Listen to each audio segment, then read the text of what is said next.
This is a lecture from OpenTuition. To benefit from the lecture, you should download the free lecture notes from opentuition.com. Well, as we've just seen, when disposing of a non-pool asset, be that the most likely one, an asset that has private use by the proprietor, or the less likely one of a short life asset and a depooling election had been made in respect of it, when it is disposed of, a one-off balancing adjustment arises, be that a balancing allowance or a balancing charge, depending on whether we sell for less than or more than the tax written down value.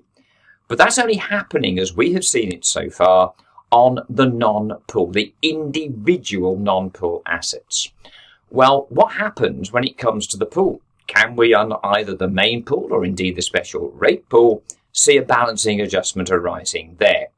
What we're going to see is that on an ongoing basis, while the business continues to trade, the only possible adjustment we might see is a balancing charge.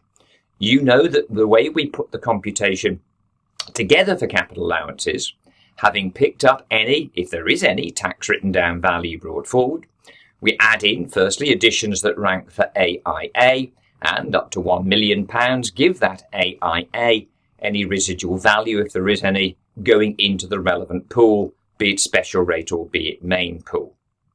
We then add in those additions that rank for WDA, only WDA, and that, of course, is our cars, and then it depends on the CO2 emissions as to whether we're putting them into the main or special rate pool.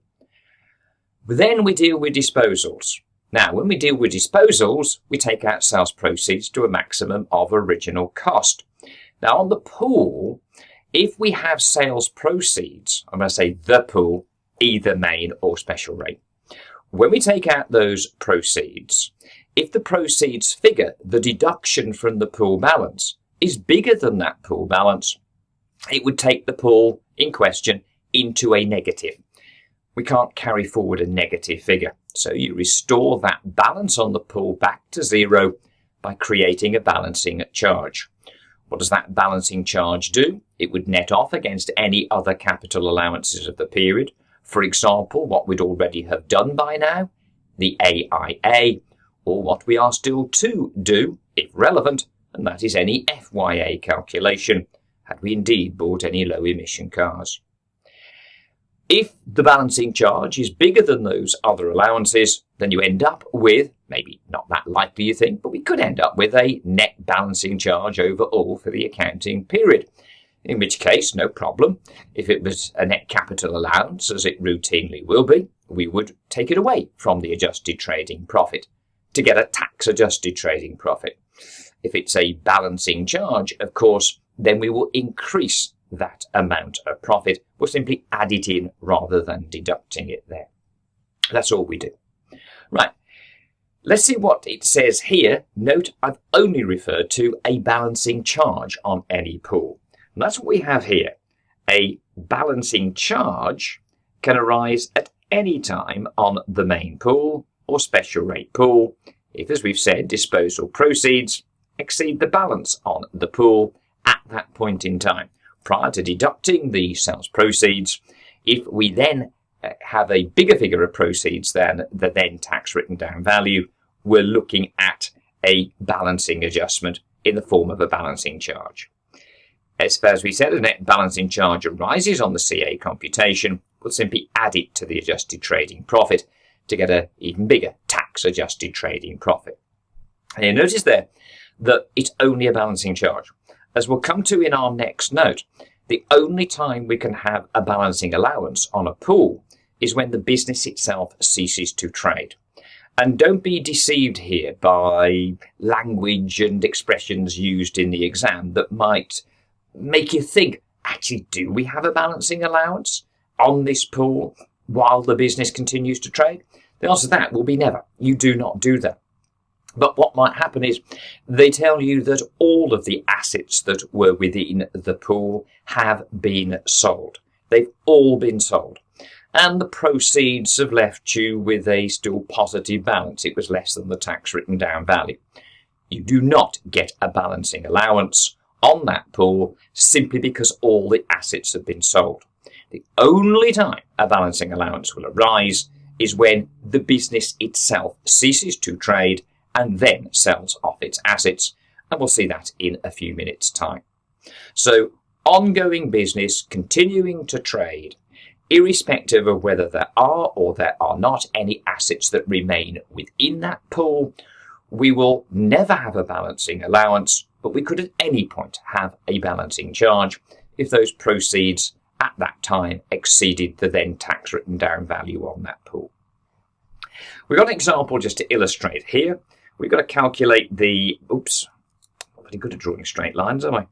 Calculate the balancing adjustment there for the year ended December 19. So prepares accounts, Peter here, to 31st of December, year ended December 19, following transactions took place. Now, of course, as well as the transactions, what you always have, it might, as here, be towards the end of the question, or indeed at the start of the question, your opening figure on any CA computation, a tax written down value or values brought forward. We have here simply the tax written down value on the main pool at the start of the period, £4,000. What we normally get is a list of additions and maybe one or two disposals.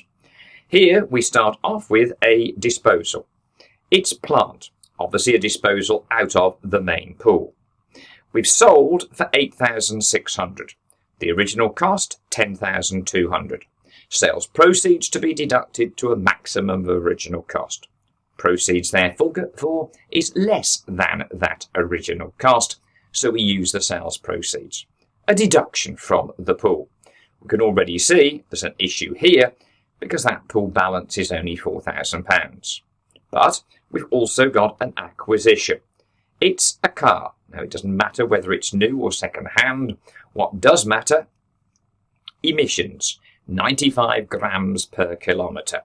Now, as we knew that there was only this one tax written down value brought forward, we knew it was going to be emissions of not more than 110 grams, because if there was more than 110, we'd have had a special rate pool for this. And that's purchased for £2,000. Now, important again, you remember the order in which we deal with things. Again, once we've completed this little area, we'll go on to a summary of the preparation of the capital allowance computation and an overall example thereon. And it's imperative that we get the order of events correctly determined. So our opening tax written down value or values brought forward on the relevant pool or pools in question. We then add in any additions that would rank for AIA, whether that be special rate pool expenditure or whether it be main pool expenditure. We give the AIA thereon 100%, and only if we went above the limit, £1 million of course for a 12-month period, would any balance go into the pool. Then we list out the additions that rank for WDA, i.e. as here, this car. And those additions go in before then dealing with the disposals. What will happen, of course, is we've inherited an opening balance of 4,000 on the pool. We're adding in 2,000. That will give us 6,000, and we're taking away £8,600. That therefore will leave us with a negative balance on that pool. That can't happen. We can't carry that forward. So we write that back in the form of a balancing charge, and that therefore will restore the pool balance to 0, to nil, to carry forward to next accounting period. Right, I'd like you now to show that computation, please. And again, once done, we'll have a quick look through the answer, and hopefully there'll be no surprises there. So pause at this particular point. You check that out. You do that for yourself. Then when you've done, it should only take you a few minutes. Come back to the lecture and we'll have a quick look at the model answer, make sure we've all got it right, and we move on together.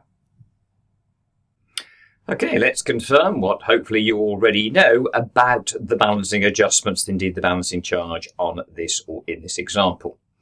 We inherited our tax written down value, £4,000, add in the addition that only ranks for WDA, that was the car, 2,000, took us up to 6,000, take away the disposal of 8,600, that creates a negative balance on that pool of 2,600. That therefore requires us to show a balancing charge, 2,600, which would restore that balance to nil to carry forward to the next accounting period. Therefore, the period is a net balancing charge. What would we do with that, therefore? We would simply add that to the adjusted trading profit from our adjustment of trading profit exercise, and that would increase by 2,600, then the figure of tax adjusted trading profit. Job done. Okay, back to our notes. Now, we said before, at the beginning of this lecture, that the only time that on a pool you will have a balancing allowance is on the cessation of trade. So a balancing allowance can only occur on the main or special rate pool on the cessation of the trade. So the business ceased trading, all of its assets and trade are disposed of, take those sales proceeds to a maximum of original cost, away from whatever balance is then on the relevant pool, and if that leaves a positive figure, then the business is not continuing. We mop up, therefore, the remaining net allowance that may be available in the form of a balancing allowance.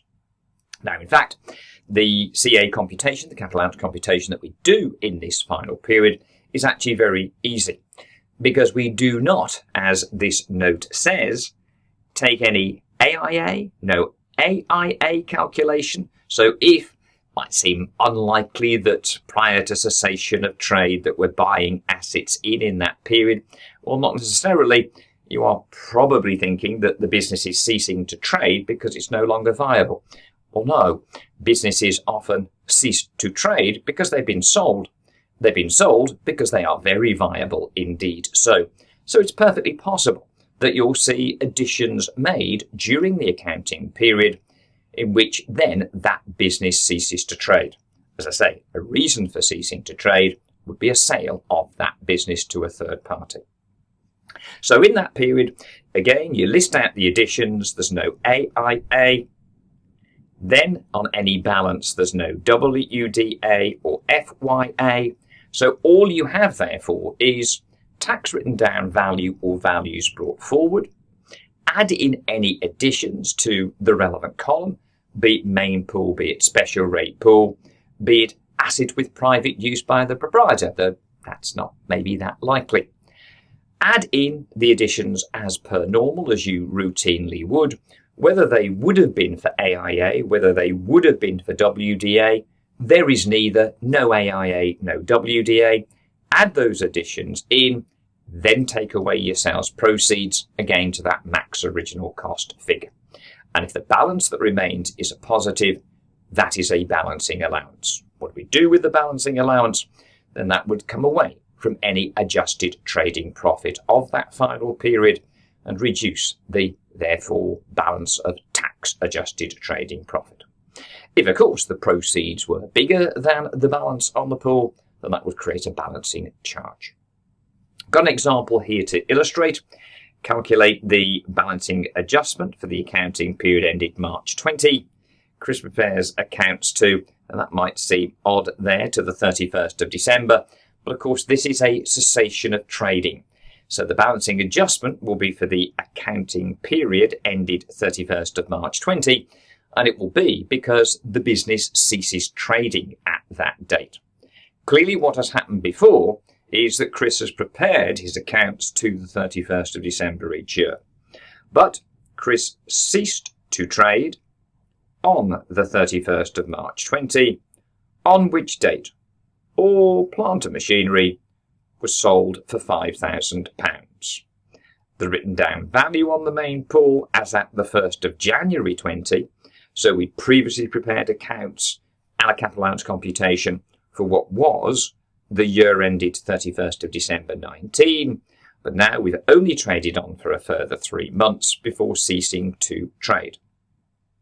We've seen there that all the plant and machinery was sold for £5,000, no mention of original cost. They don't have to keep putting a figure in for that for each of the assets, so in which case you just assume, as you could only assume, that of course proceeds are less than original cost on each of the individual assets now being sold.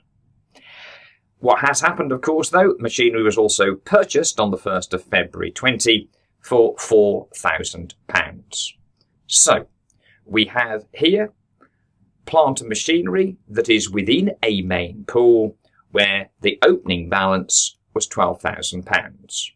We have an addition for £4,000, no AIA, no WDA.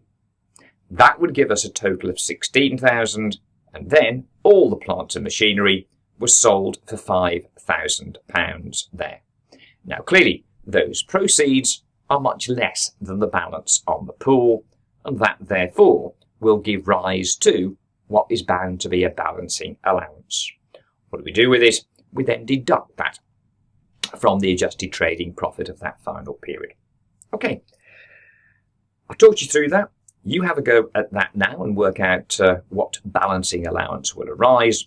Then we'll check through, and all that remains after that is a pulling together exercise, looking at if we got a full pro forma capital allowance computation to prepare with all the possible transactions, reminding ourselves about the order in which we deal with those transactions, how we put that computation together, pull it all together, and then one final big exercise for you guys to have a go at. Okay, put that together now and then come back and join me in a moment's time. Okay, well, hopefully no problems there. As we said, the running order. Tax written down value brought forward. Any additions, whatever they may be, add into the relevant pool. Here there's only a main pool. There is no AIA, there is no WDA. If there were any additions that would go to the pool, put them in therefore. Get your balance at that point in time. Take away, of course, the disposals, here the sales proceeds figure, and you end up with a balance. That balance is a positive, therefore you are still due that amount of net cost, that expenditure you incurred that is as yet unrelieved through the capital allowance computations that have preceded this. So you mop it all up in one final balancing allowance of £11,000. That is the capital allowance of the final period. It, as ever, would be deducted from the adjusted profit to again get the tax adjusted trading profit of that period. Okay, we've looked now at all of the possible situations that you might see going into a capital allowance computation. Let's just review that, look at the pro forma, and then set you loose on a little example. Well, I say a little, quite a large example indeed, to try to pull everything together so that you're then able to deal with this exercise, which again, in some way, shape or form, for 2, 4, 6 marks, whatever it might be, you're going to be tested on capital allowances for sure within your examination, in the same way as you'll be tested on adjustment of profits in your exam. Whether that is, as we've discussed here, for an unincorporated trader, or whether later we're dealing with corporate tax and it's for incorporated, now that I don't know. But the capital allowances will be tested. Again, most of what you do for capital allowances is the same for companies as it is for unincorporated traders.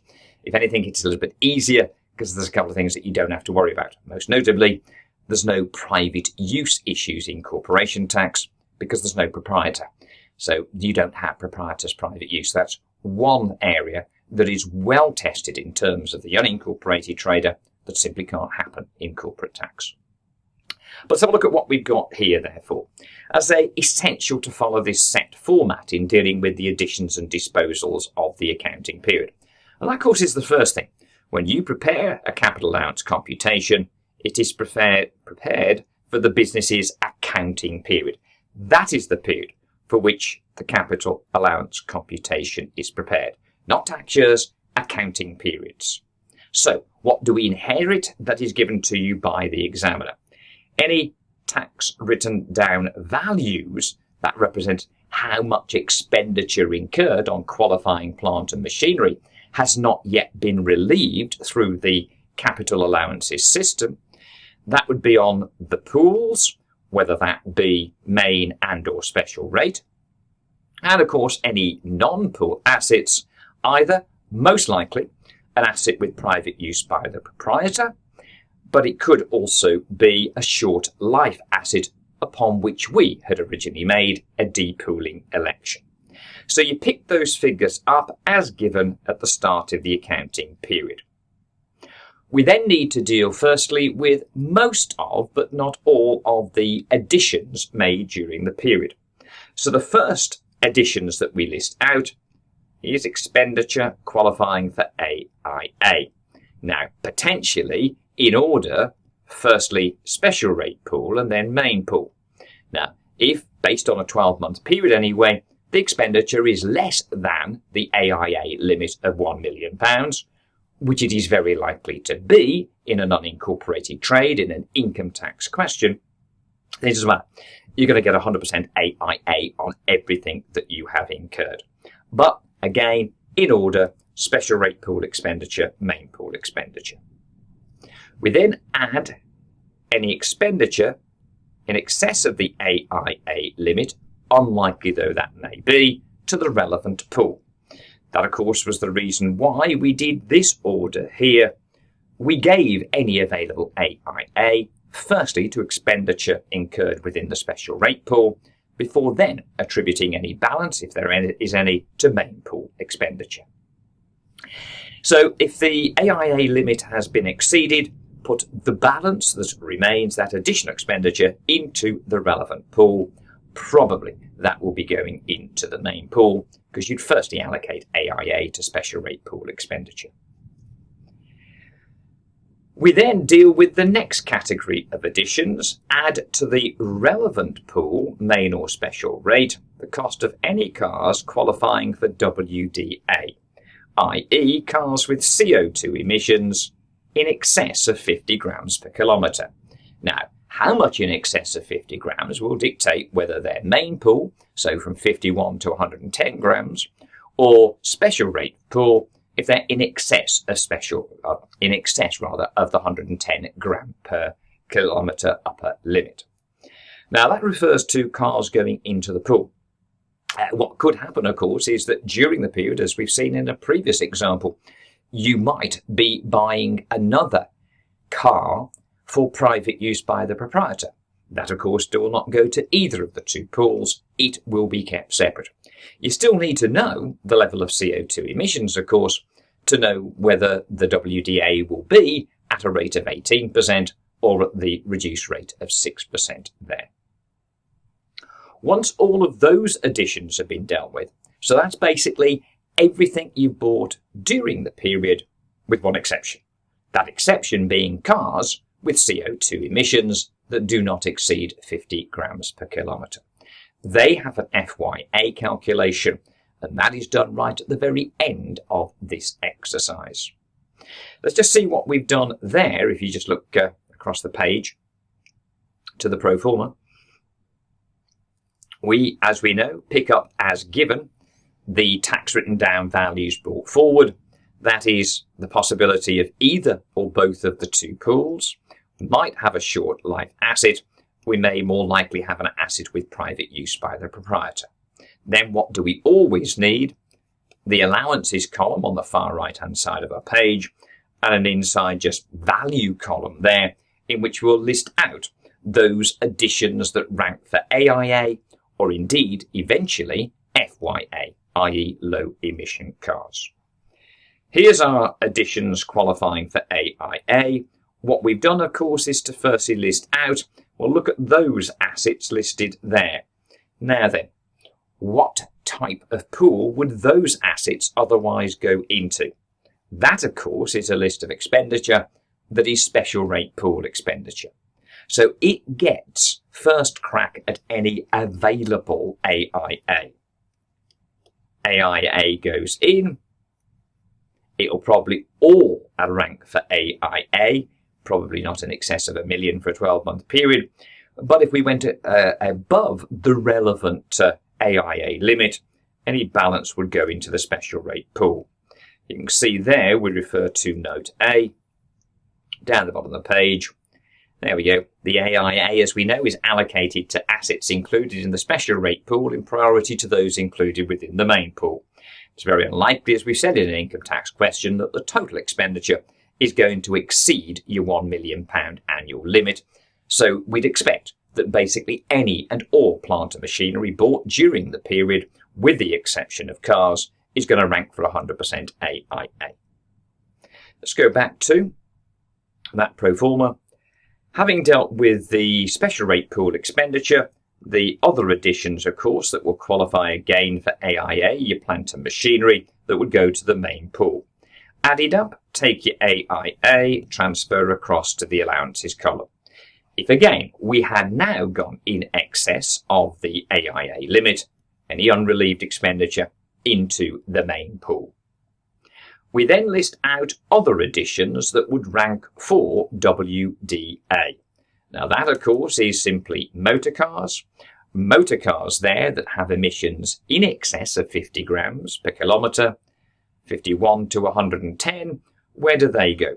They would go into the main pool. Above 110, special rate pool.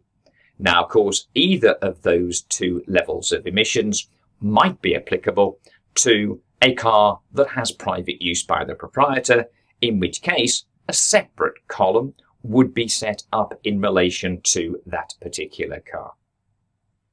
Once those additions have all been added in, then we take out disposals. Sales proceeds to a maximum of original cost. Take it out from the relevant pool. Again, if we had, of course, disposals from the main pool and the special rate pool, those figures of proceeds would go in. On this particular one, we've also disposed of one of the non-pool assets. That, on this example, is the short life asset, and that will give rise to a balancing adjustment. And think, if we had made the depooling election, why would we have done it on a short life asset? Because we anticipated two things, not just a short life, but also a low residual value. And the reason why we did it, therefore, was to enable us to achieve a balancing allowance on the disposal of that short life asset. This election only being considered, of course, if it was expenditure that went above the AIA limit for any given accounting period. If you get 100% AIA, you're not making any depooling election. There is no advantage to be had from that. You had 100%, all of your allowances when you bought it. It doesn't get any better than that.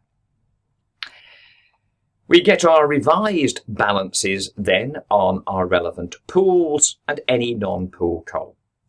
The main pool, of course, will take writing down allowance at 18%. We will then have here, we've got this non-pool asset where it could either be 18 or 6, depending on, again, assuming it's a car there, the most likely one, with private use by the proprietor. We would take the relevant percentage depending on the CO2 emissions. This, of course, would then have to be restricted to just the business use proportion. The whole reason for keeping an asset with private use by the proprietor separate to the pools is that its individual allowance must be separately identified because it will be limited to just the business use proportion. Special rate pool, 6%, or of course, again, if we've got a car with high emissions with private use by the proprietor, that too would be 6%. If, of course, we've got the disposal, as we suggested here, of a short life asset, then the particular balancing adjustment likely to be seen is a balancing allowance, that going in there. Now, as a balancing allowance, as you can see, it's just another capital allowance of the period.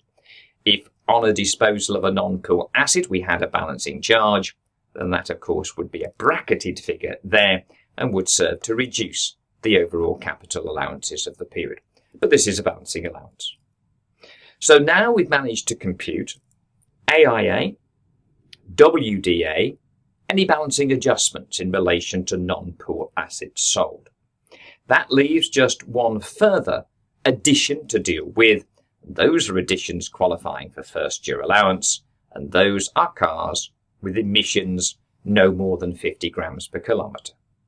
List out any such expenditure, give your 100% FYA, and that will go straight across to your allowances column. It will not, of course, impact in any way on any of the balances on your pools or non-pool assets. If necessary then, when you take account of the numbers that you had after the WDA calculations. That will give you any tax written down value to carry forward. There's just one further point made here in relation to the disposals, and note B. That is, if the balance on the main pool or the special rate pool were to be no more than £1,000, based again on a 12-month accounting period, then the small pool WDA could be claimed, whereby you mop up all of the remaining figure. It's only a small figure, something less than £1,000, in a single and total WDA claim, rather than continuing with just your 18% or 6% writing down allowance on a reducing balance basis calculations. The HMRC is saying, don't worry guys, just have the rest of it. Job done, it's out of the way. Okay. That therefore takes us through to, what we had, of course, was the wording behind this that I've just talked you through here in terms of taking out sales proceeds, as we've said, in terms of pool assets to get the figures on which then to take a WDA, your non-pool assets always with sale proceeds to a maximum original cost, calculate the WDAs, calculate, of course, any balancing adjustments, then deal with your FYA calculations on your new, notice there, new low emission cars purchased during the period. Right. That's all the theory therefore, and you've got one final test here, example 6, where as you can see, there's a pretty long list of transactions there to entertain you for a while. We've got to calculate the capital allowances, of course, for what here is the accounting period, the year ended 31st of March 20, assuming that no short life asset election is to be made in respect of the computer equipment. What have we got? We know already that the taxpayer prepares accounts to 31st of March. We have an opening written down value on the main pool, £30,000, and also a written down value brought forward at the start of the period on a car that has 90 grams per kilometre as its CO2 emissions. And the reason why we've kept it separate, the car was used by the proprietor 20% for private use, 80% business use. Then we've got those transactions. Now then, I'm not going to spoil this for you because by now you should be able to tackle this exercise if you've practiced each step of the way through these lectures. You know that you look through that list of transactions on additions, determining what will that addition qualify for in the way of capital allowances. Is it just normal item of plant or machinery, in which case it's AIA, noting yes as may be an issue whether that is expenditure that would go to main or special rate pool. If it's not main or special rate pool in terms of an AIA qualifying asset, then it's usually cars that we then turn our attention to. Those cars, what are their CO2 emissions? Do they have any private use by the proprietor? And that will dictate, in terms of those additions, does it go main pool? Does it go into the special rate pool? Or do we keep it separate because it has private use by the proprietor? When dealing with any disposal, of course, we will then take out sales proceeds to a maximum of original cost. The only other thing to watch out for as an addition would be that low emission car. It, of course, as we've just seen on our pro forma, will be the last exercise to do on the CA computation. Okay, over to you then, guys. Have a go at that. Don't worry, once you've attempted it as best you can, come back to us and I'll talk you through the answer and hopefully clear up any issues, any problems that might otherwise have arisen. Okay, well, before we look at the answer, let's just have a little look at what we'd have done with the question. We knew the opening tax written down values on the main pool of 30, and then we've got the asset with private use with a tax written down value brought forward of 14,000. Again, remember, private use by the proprietor.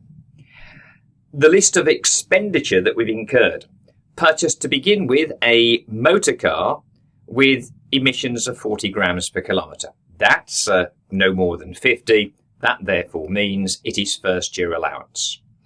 We've then got a list of expenditure that is just normal plant and machinery, the computer equipment, the machine, the plant. Now there, every one of those is AIA, and every one of them is a main pool expenditure item. So all three will go in. Now you'll have noticed what we said, that no short life asset election to be made in respect of the computer equipment. Well, no, there wouldn't be. Computer equipment, you would anticipate, is a short life asset with a low residual value. But we're not going to make a depooling election here because we've already got 100% AIA available on that. So we will take the 100% AIA. There is no reason to be making a depooling election. So those three will go as main pool expenditure and get AIA.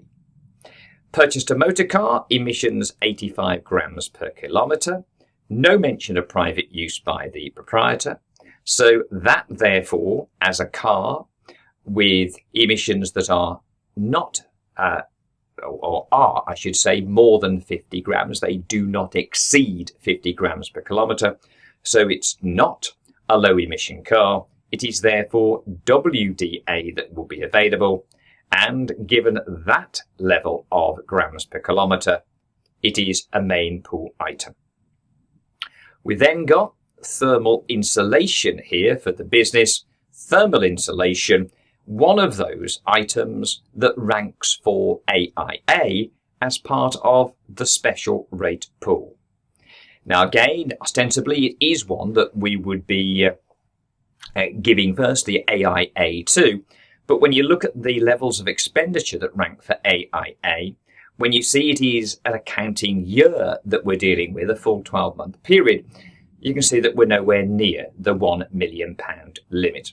So in that way, therefore, there is not going to be any issue about setting up a special rate pool column, which if you've looked at the answer, you might say, but hang on a minute, you put one in there. I'll explain that in a moment's time. But all of that will rank for AIA at 100%. Okay, let's just look at that answer now. Now, you see that I have set up a special rate pool here. It is not needed. You would not do it in this example because there's nothing to go into that special rate pool column, because all of the expenditure we've incurred this period is covered by 100% AIA. I've simply done it for illustrative purposes, that if the figure, unlikely though that may be, that we had spent on qualifying special rate pool expenditure had been in excess of £1 million, we'd have limited this AIA here to 1 million, and as you can see here with this arrow, any unrelieved expenditure would have been allocated to the special rate pool. Here it is unnecessary. You only do what is necessary in answering your examination question. Having dealt with the additions that qualify for AIA that would be special rate, then main pool. Again, in all honesty, in relation to what you are doing, does that separation matter? No. It only matters when the total expenditure exceeds £1 million, or for a shorter accounting period, whatever the relevant limit may be. Take your 100% AIA. Again, had we gone above the 1 million, there where that arrow is, you can see that's where we'd have taken any residual value into the main pool. So we've dealt with the additions that rank for AIA. We've given the AIA, which is a full 100% on all qualifying expenditure. Other additions that will rank for WDA, we're talking about cars, of course, here. What are the CO2 emissions? It's in that category between 51 and 110 grams per kilometre. It has no private use by the proprietor, so that's where it goes into the main pool. Having dealt with those other additions ranking for WDA, then disposals. In relation to the disposals here, disposed of the car that had been used privately by Ling for £8,000. We already know we have a tax written down value brought forward on this car of £14,000. So clearly the cost was a whole lot higher than 14, let alone £8,000. So back to our answer. We have a column here, of course, the 80% business use car, picked up the tax written down value, sold, proceeds less than cost £8,000, and that gives you a balance, therefore, a positive balance of £6,000. That, therefore, is going to give rise to a balancing allowance. But remember why we kept it separate. It had private use by the proprietor. So we restrict any balancing adjustment, whichever way it was, whether as here, balancing allowance or a balancing charge, we restrict it to just the business use proportion. That was 80%, and that gives us the relevant figure to include there. Finally, the additions qualifying for FYA, those low emission cars, we've got one here costing £17,000. Take the full 100%, transfer that across. If there are any balances that need to be carried forward, you can work them there if required. Okay, so we will see capital allowances again. We'll see it as we referred to earlier when looking at corporation tax there. Whereas we've said more than 90% of what we do is exactly the same. But if anything, it's easier because one particular area of problem here, assets with private use by the proprietor, doesn't exist. Therefore, that's one less worry for us when dealing with corporate tax. The figures, of course, for a company could be higher, so still unlikely though it might be, if you're going to see AIA qualifying expenditure going above your AIA limit for that period, maximum 1 million for a company for a 12-month accounting period, then it could happen in corporate tax. Probably won't, but again, we'll talk about that when we're dealing with corporation tax. Okay. Again, review through, make sure that both in terms of adjustment of profits for Chapter 4 and capital allowances for Chapter 5, that you are more than familiar with those particular exercises. As you will see, there's a reference to work that can be done on these particular areas, as there is at the end of every chapter where relevant, talking about work that can follow on from this. Do make sure you do that. Please, these are areas that need to be practiced. We said that when dealing with the unincorporated trader, we got 5 chapters to look at that. We've done 2 so far, but 2 very big ones. And that has allowed us to work out a tax-adjusted trading profit, or indeed it may be loss, for the accounting period for which the statement of profit or loss was prepared. We've done the adjustment of profits, we've done the capital allowances computation, and we've got a tax-adjusted trading profit or loss. If it's a profit, as routinely and usually it will be, then we need to know in which tax year will that adjusted profit be chargeable to tax. Remember back to Chapter 2 and the income tax computation. We include thereon a tax-adjusted trading profit. But what we don't yet know is the basis of assessment. How will we relate what could be any possible accounting period end, any accounting period? The unincorporated trader is free to choose whatever accounting date they like. How do we relate any such period to a tax year? Because not all traders are going to prepare accounts for a year ended 5th of April, so it is exactly synonymous with the tax year. So what we look at in the next chapter, Chapter 6, is the basis of assessment that applies in relation to those trading profits. I say the basis of assessment. There is indeed a basis of assessment, but then as we'll discover, in special circumstances, frequently tested, of dealing with a new business commencing to trade or an old business ceasing to trade, then there are special bases of assessment that I'm afraid you're going to have to learn. But we look at, in the next chapter, how do we relate an accounting period to a tax year in which that period will then be assessed. Chapter 7, we deal with losses. I remind you of that again at the end of Chapter 6. And then, having looked at the moment at an unincorporated trade that is just in one form, a sole trader, worker partnerships and the particular problems that gives rise to. So join me next time, therefore, and we'll see how we take any tax-adjusted trading profit and we relate it to the relevant tax year in which it will be assessable to tax.